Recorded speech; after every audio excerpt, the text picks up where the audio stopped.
Hi guys, in this video we will be talking about the final merit list preparation process. So after your stage 1, which is nothing but testnet, and then stage 2, which is nothing but OA, online assessment, which includes your extempore and interview part.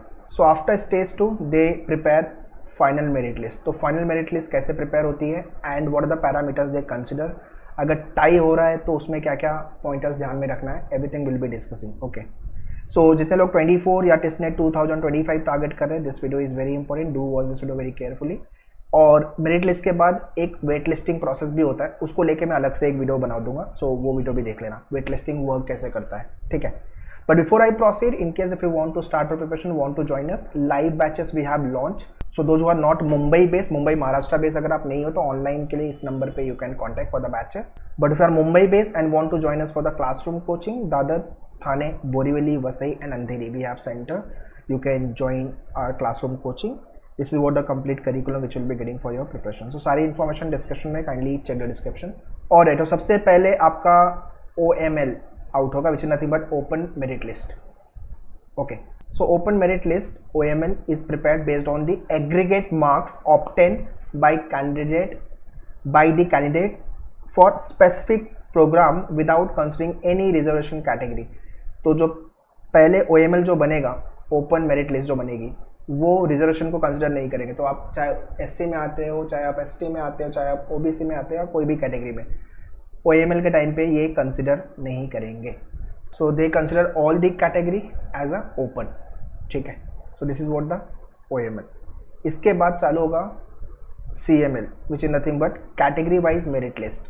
So after considering candidates in OML, a separate category wise merit list, मतलब अलग से आपकी एक category wise merit list बनेगी जिसके अंदर SC, ST, OBC and other category आएगी, will be prepared for number of seat reserved for each category as per the government norms, जो उनके rules regulation process है.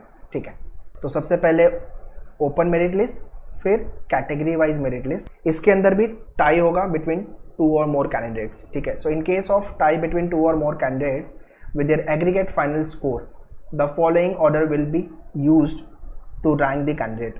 So this is what the situation they have given.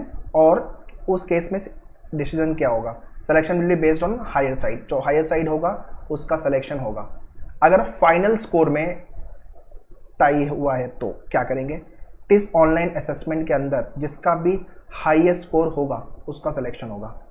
तो दो candidate है, candidate 1, candidate 2, दोनों tie वाली situation पे, तो उस केस में ऑनलाइन असेसमेंट देखेंगे. ठीक है, सेकंड, टिस के ऑनलाइन असेसमेंट वाला जो मार्क्स है उसके अंदर टाई हो रहा है, तो फिर क्या करेंगे, टिसनेट का स्कोर चेक करेंगे.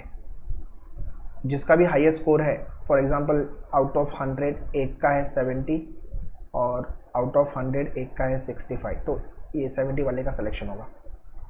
तीसरा, अगर टिसनेट के स्कोर में टाई हुआ है तो सो डेट ऑफ बर्थ, जिसका डेट ऑफ बर्थ ज़्यादा है उसका सिलेक्शन का चांस ज़्यादा रहेगा. ठीक है, as they are mention higher side. तो ये टाई वाली सिचुएशन है. ओके, एक बार आपका लिस्ट में नाम आ गया, ठीक है, उसके बाद first preference and wait list वाला सिचुएशन भी समझ लेते हैं. Candidate who got selected in first preference, their names will not be listed in the second and third preference in the merit list. मतलब आपने मान लीजिए कि HRM के लिए सेलेक्ट किया था और उसमें आपका नाम आ गया, फर्स्ट आपका HRM था, सेकेंड ODCL था, थर्ड MPS था आपका. तो HRM में अपना हो गया तो ODCL और यहाँ पे अपना नाम नहीं आने वाला है. ठीक है, बिकॉज यहाँ पे आपका सिलेक्शन ऑलरेडी हो गया जो आपने फर्स्ट प्रेफरेंस दिया हुआ था. दूसरा, candidate who got selected for program of their first preference will not be on wait list for any other program mention in their list of preference. तो एक तो वेट लिस्ट वाला सिचुएशन और एक मेरिट लिस्ट के अंदर नाम. ठीक है, जो कि सेकंड एंड थर्ड होगा, ये वाली सिचुएशन नहीं होने वाली. तो अगर आपका फर्स्ट जो भी आपने फर्स्ट प्रेफरेंस दिया था उसमें सिलेक्शन हो गया तो आप वेट लिस्ट में भी आपका नाम नहीं आएगा, और सेकंड थर्ड प्रेफरेंस जो आपने सेलेक्ट किया वहाँ पे भी अपना नाम नहीं आने वाला है. तो ये आपका प्रेफरेंस एंड वेट लिस्ट को लेकर के कंडीशन अप्लाई है. ठीक है, सो वेट लिस्ट वाला जो प्रोसेस है वो मैं आगे बता दूंगा, वेट लिस्ट 1, वेट लिस्ट 2, उसके बाद स्पॉट एडमिशन जो होता है उनका वो भी I will make separate video with regards to the testnet 24 and 25. तो ये वीडियो पहले तो शेयर कर दो आपके सारे फ्रेंड लोग को, so that they should also be benefited from this information. And बाकी preparation I am sure that सब लोग फुल स्विंग में, फुल फ्लैश में प्रिपरेशन कर रहे हो. अच्छे से पढ़ाई करो. First clear your stage 1, then stage 2, and finally we get selected in TISS campus. So all the very best. Thank you.